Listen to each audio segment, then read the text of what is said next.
اعوذ باللہ من الشیطان اللعین الرجیم بسم اللہ الرحمن الرحیم الحمدللہ رب العالمین والصلاة والسلام علی سید الانبیاء والمرسلین سیدنا الممجد بشیرنا المسدس نذیرنا المؤید المصطفى الامجد محمود الاحمد ابو القاسم محمد والصلاة والسلام على مظہر العجائب ومظہر الغزائب نقطہ دائرۃ المطالب اسد اللہ غالب غالب علی کل غالب مطلوب کل طالب مولانا ابو ثقلین ابو الحسنین علی بن ابی طالب صلوات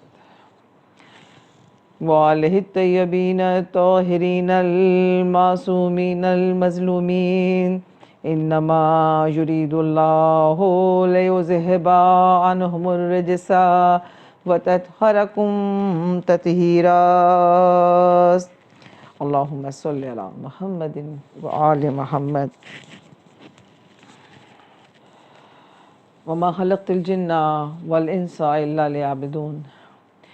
کلام کا آغاز اس بابرکت نام سے کرتی ہوں کہ ساری تعریف جسے زیب دیتی ہے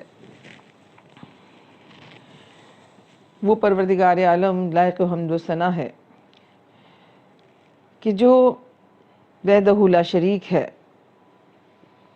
وہ ایسا رازق ہے کہ پتھر میں بھی اگر کسی کیڑے کو جنم دے دیتا ہے تو اس کیڑے تک رزق پہنچانا بھی اسی کی ذمہ داری ہے۔ وہ ایسا عادل ہے کہ ایک لمحے کے لیے بھی، ایک ساتھ کے لیے بھی اس کی نگاہ رحمت کسی ایک انسان پر سے نہیں ہٹتی۔ وہ جو بن مانگے عطا کرنے والا ہے، جو جہاں مانگے، جس کیفیت میں مانگے، جس حال میں مانگے، وہ عطا کرتا ہے۔ یہ اس کا احسان ہے کہ اس نے 18,000 عالمین میں سے ہمیں منتخب کیا ہے عزائے حسین کے واسطے۔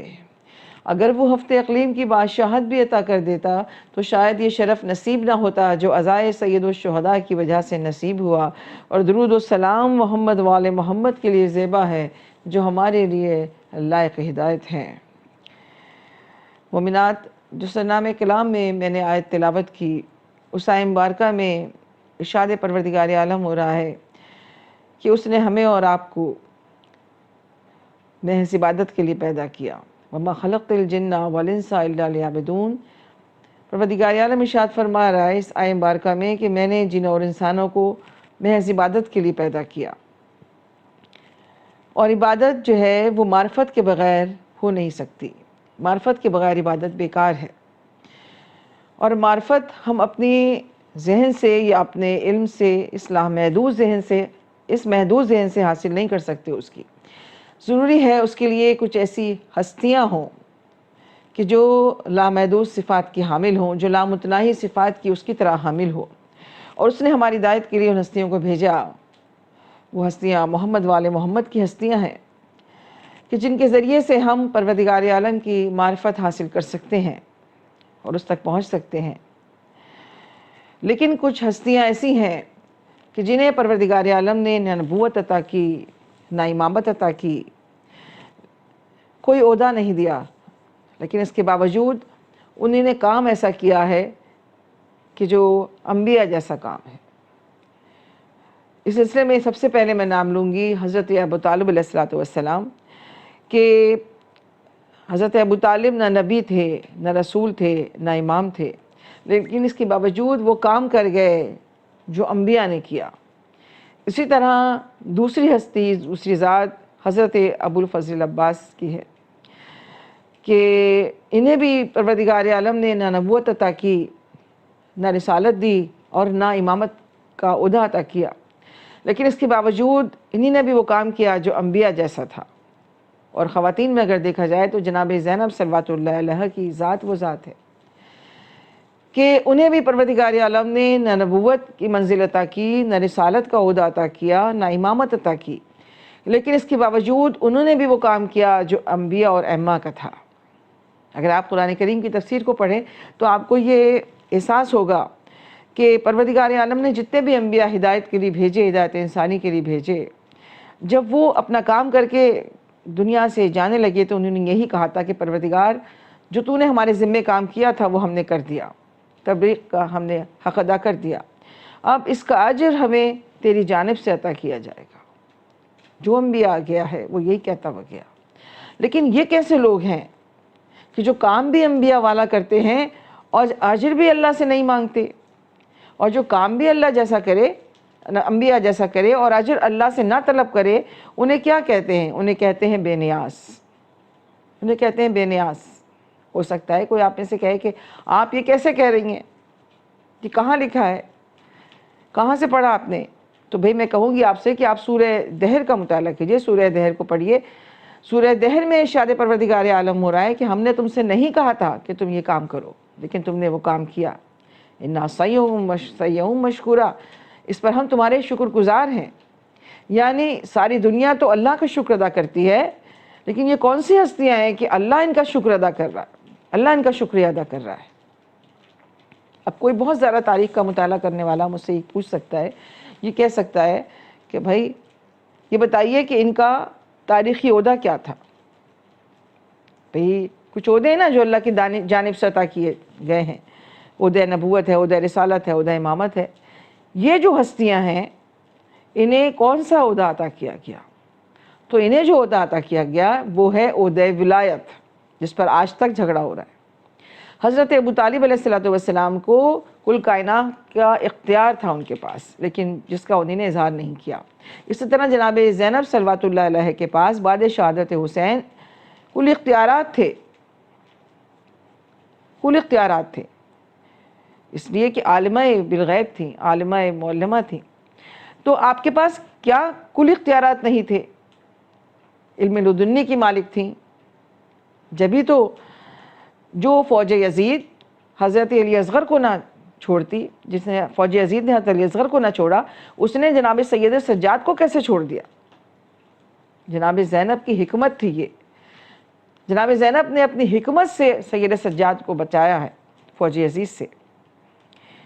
جاتے ہوئے امام حسین نے یہی کہا تھا کہ بہن زینب میں جا رہا ہوں، تمہیں بچانا ہے نسل امامت کو، میرے بعد فوج یزید خیموں میں آئے گی اور سید سجاد کو قتل کرنا چاہے گی، تمہیں سید سجاد کو بچانا ہے تاکہ سلسلہ امامت قائم رہے۔ تو جناب زینب نے بے چین ہو کر کہا تھا بھائی میں کام کیسے انجام دوں گی؟ کہا حکمت سے، حکمت سے۔ اور وہ حکمت یہ ہے کہ اتنا گریہ کرنا، اتنا گریہ کرنا، اتنا رونا کہ تمہارے رونے کو دیکھ کر دشمن بھاگ جائیں۔ اس لیے رونا جو ہے بقا کی علامت ہے، رونے میں بڑی طاقت ہے۔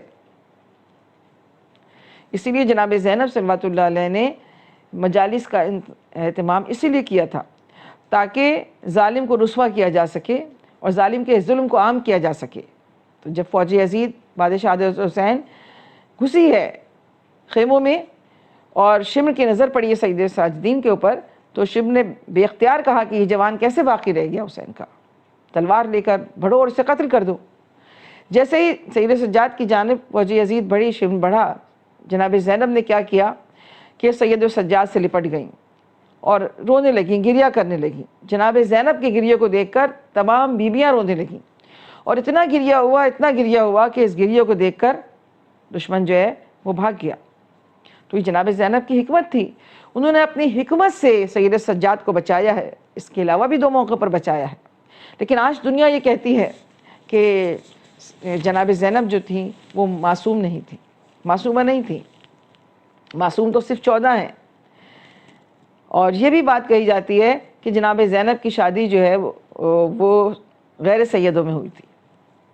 یہ بات کہیں اور سے نہیں کہی جاتی، یہ بات ہمارے شیعہ ممبروں سے کہی گئی ہے کہ معصوم صرف 14 ہیں، جناب زینب صلوات اللہ علیہ اور جناب عباس معصوم نہیں ہیں، معصوم صرف 14 ہیں۔ یہ بات کیوں کہی جا رہی ہے؟ ہمارے نوجوانوں کے ذہنوں کو گمراہ کرنے کے لیے۔ بات وہ کہہ رہے ہیں کہ جن کو پتہ ہی نہیں کہ عصمت ہوتی کیا ہے، عصمت ہے کیا۔ اگر صرف 14 ہی معصوم ہیں تو جتنے بھی انبیاء کرام آئے 1.25 لاکھ، ان انبیاء کو آپ کہاں رکھیں گے؟ کیا وہ معصوم نہیں تھے؟ تمام شیعہ اور سنی کتب کا مطالعہ کیجئے تو آپ کو معلوم ہوگا کہ تمام شیعہ سنی علماء اس بات پر متفق ہیں کہ 1.25 لاکھ انبیاء جو ہیں یہ بھی معصوم تھے، تو اب انبیاء بھی معصوم تھے اور معصوم بھی معصوم ہیں، تو اب تو 2 ہو گئے نا، تو بات غلط ہو گئی کہ نہیں؟ نوجوانوں کے ذہنوں کو کیوں گمراہ کیا جا رہا ہے؟ انہیں معلوم ہی نہیں کہ عصمت ہے کیا۔ عصمت جو ہے اس کی 2 قسمیں ہیں، عصمت صغریٰ اور عصمت کبریٰ۔ جتنے بھی انبیاء علیہ السلام ہیں وہ عصمت صغریٰ کی منزل پر ہیں، اور جناب زینب صلوات اللہ علیہ کی وہ منزل ہے، عصمت اس منزل پر ہیں کہ عصمت صغریٰ سے بلند آپ کا مقام ہے، عصمت صغریٰ سے بلند آپ کی منزل ہے۔ اور انبیاء علیہ السلام عصمت صغریٰ پہ کیوں ہیں؟ کہ اس لیے ان تمام انبیاء سے سوائے حضرت ابراہیم کے ترک اولیٰ ہوا تھا، لیکن جناب زینب صلوات اللہ علیہ کی عصمت جو ہے وہ تمام انبیاء سے بلند تر ہے۔ کیوں؟ اس لیے کہ آپ نے بے شمار مواقع پر اپنے خطبات کے ذریعے سے ولایت کو بچایا ہے۔ جب ساری سادات کٹ رہی تھی تو جناب زینب نے کٹ گئی تھی، جناب زینب نے اپنے خطبوں کے ذریعے سے توحید کی رسالت کی اور ولایت کی حفاظت کی ہے۔ اور خاص طور سے ذکر کروں گی جنگ جمل کا، کہ جب جنگ جمل کے موقع پر سارا مدینہ جو ہے وہ مردوں سے خالی ہو گیا تھا، صرف عورتیں رہ گئی تھیں مدینے میں، اور ان عورتوں میں کچھ وہ عورتیں بھی تھیں جن سے علی کی پرانی دشمنی تھی، ان کا نام لینا ضروری نہیں ہے، کہ جن سے علی کی پرانی دشمنی چلتی تھی۔ وہ ساری عورتیں گھر میں جمع ہوئیں اور دف بچانے لگیں، دف بچا بچا کر وہ علی کو برا کہہ رہی تھیں، یعنی علی پر معاذ اللہ تبرہ کر رہی تھیں۔ جب جناب زینب کو اس کا علم ہوا تو جناب زینب نے بنی ہاشم کی عورتوں کو لیا، اپنی کنیزوں کو لیا، اور لے جانے کے بعد اس گھر میں پہنچیں جہاں پر وہ عورتیں جمع تھیں۔ وہ گھر کہیں دور نہیں تھا، وہ مسجد نبوی میں تھا، حجرہ رسول تھا، وہ رسول کے حجروں میں سے ایک حجرہ تھا۔ اب جیسے ہی جناب زینب وہاں پہنچی ہیں اور آپ نے چہرے پر سے نقاب اٹھائی ہے اور بیویوں نے دیکھا ہے کہ علی کی بیٹی آ گئی، گھبرا گئیں۔ بس اس موقع پر جناب زینب نے ایک چھوٹا سا خطبہ دیا، اور اس خطبے میں کہا کہ عورتوں، جب تک میرے نانا زندہ رہے تم نے میرے نانا کو عاجز کیے رکھا، بالکل اسی طرح جیسے مصر کی عورتوں نے جناب یوسف کو عاجز کیا تھا، اور جب میرے نانا دنیا سے چلے گئے تو اب تم عورتوں نے میرے بابا کو عاجز کرنا شروع کر دیا ہے۔ یاد رکھو جب تک زینب زندہ ہے تم زینب کی زندگی میں علی کو برا نہیں کہہ سکتی۔ عالمائے بالغیب تھی، یہی وجہ تھی، علم و استقلال کا یہ عالم تھا، ثابت قدمی کا یہ عالم تھا، کہ بڑے دربار میں یزید کی ہمت نہیں ہوئی کہ وہ آپ کے سامنے علی کو برا کہہ سکتا۔ یہ سبب تھا کہ امام حسین جناب زینب کو اپنے ساتھ سفر کربلا میں لے کر گئے تھے۔ جناب زینب وہ بہن تھیں کہ حسین ابن علی سے بے انتہا محبت کرتی تھی، مثالی محبت تھی آپ کی۔ یہ سبب تھا کہ جب آپ کا نکاح پڑھا رہے تھے امیر المومنین حضرت عبداللہ ابن جعفر طیار سے، تو آپ نے حضرت عبداللہ ابن جعفر طیار کو ایک وصیت کی تھی کہ عبداللہ میں آج تمہیں ایک وصیت کر رہا ہوں۔ عبداللہ نے کہا تھا جی فرمائیے۔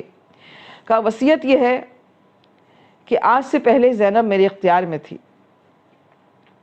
لیکن آج کے بعد سے تم سے عقد کے بعد سے میرے نبی کی شریعت کی وجہ سے آج سے زینب تمہارے اختیار میں ہے۔ اب وہ تمہاری اجازت کے بغیر، تمہارے اذن کے بغیر اس دہلیز سے قدم باہر نہیں نکال سکتی۔ لیکن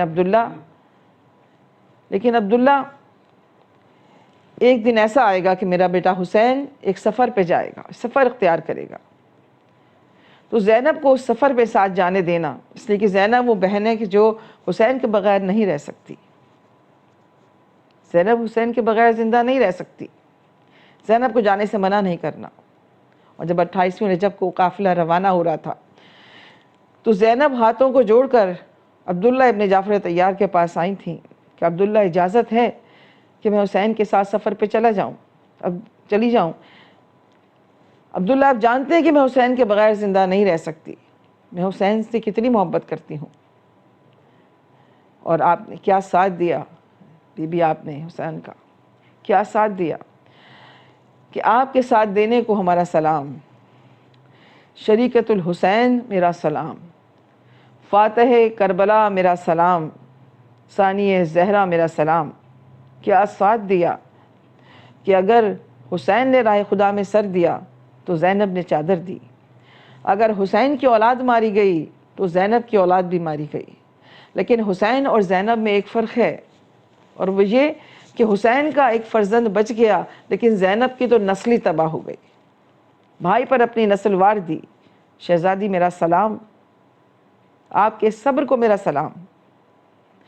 عزیزداروں، آج 5ویں محرم ہے، اور آج کے دن ہم ہر رضا خانے میں اون و محمد کا پرسہ دیتے ہیں. آج کے دن ہم ہر مجلس میں جناب زینب کو اون و محمد کا پرسہ دیتے. حمید ابن مسلم کہتا ہے کہ جب 11ویں محرم کو شہادت امام حسین کے بعد قافلے کو گنج شہیدہ سے گزارا جا رہا تھا تو ہر بیوی اپنے وارث کا ماتم کر رہی تھی، ہر بیوی اپنے وارث کو یاد کر رہی تھی. حمید ابن مسلم کہتا ہے کہ میں نے دیکھا کہ ام لیلہ نے اونٹ کی بلندی سے جب علی اکبر کے لاشے کو دیکھا تو تڑپ گئی. ام رباب نے دیکھا اونٹ کی بلندی سے کہ حسین ابن علی کا لاشا دھوپ میں پڑا ہے تو بلند آواز سے روئی اور کہا کہ والی آپ کا لاشا دھوپ میں پڑا ہے. ام رباب وعدہ کرتی ہے کہ ام رباب آج کے بعد سے کبھی سائے میں نہیں بیٹھے گی. حمید کہتا ہے ہر بیوی اپنے وارث کا ماتم کر رہی تھی، لیکن میں نے دیکھا کہ 2 لاشیں ایسے تھے کہ جن پر کوئی رونے والا نہیں تھا، جن پر کوئی نوحہ کناں نہیں تھا. میں سید سجاد کے پاس گیا اور میں نے کہا کہ سید سجاد، کیا ان بچوں کی ماں بھی کربلا میں کام آ گئی؟ کہا نہیں حمید، ایسا مت کہہ، ان بچوں کی ماں تو میری پھوپھی زینب ہے، لیکن میری پھوپھی نے وعدہ کیا ہوا ہے کہ وہ اون و محمد کا ماتم نہیں کریں گی، وہ اون و محمد پہ گریہ نہیں کریں گی، وہ صرف حسین کا ماتم کریں گی. بی بی، آپ کے بچوں پر ہمارے بچے قربان، آپ کے بچوں پر ہمارے بچے نثار. عبداللہ ابن جعفر طیار کے بیٹے، حیدر کرار کے نواسے اذن لے کر آئے، میدان جنگ کی جانب جا رہے ہیں. اون کو حسین ابن علی نے بازو تھام کے سوار کرایا، محمد کو علی اکبر نے سوار کرایا. بچے میدان میں آئے، لشکر اعداء کا مقابلہ کیا. میسرہ کو میمنہ پہ کیا، میمنہ کو میسرہ پہ کیا، یہاں تک کہ لڑتے لڑتے دریا پر پہنچے. دریا کے قریب جو پہنچے تو ایک مرتبہ ٹھنڈی ہوا کا جھونکا جو آیا تو بڑے بھائی نے چھوٹے بھائی سے کہا کہ بھیا کاش سکینہ کی مشق لے آتے، کاش مشق سکینہ لے آتے.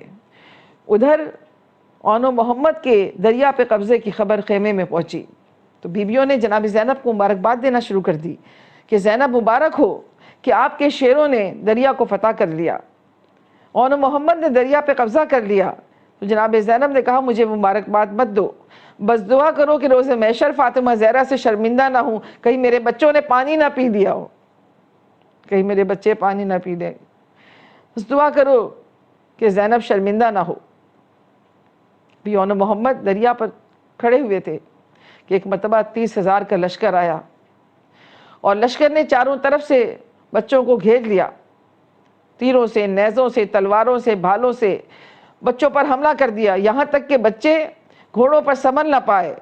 زمین پر آئے تو آواز دی کہ امو ادرکنی، امو ادرکنی. بس اس آواز کا سننا تھا کہ حسین دوڑے، عباس دوڑے، دریا کے قریب پہنچے. کیا دیکھا کہ دونوں شیر جو ہیں وہ زخمی پڑے ہوئے ہیں دریا کے کنارے. قریب گئے کہ اون و محمد جس سے آواز دی تھی وہ آیا ہے. اون و محمد آنکھیں کھولو کہ حسین آیا ہے. بچوں نے آہستہ سے آنکھیں کھولی اور خون بھرا ہاتھ اٹھا کر سلام کیا اور ہاتھ سے اشارہ کیا کہ ہمارے قریب آ جائیں.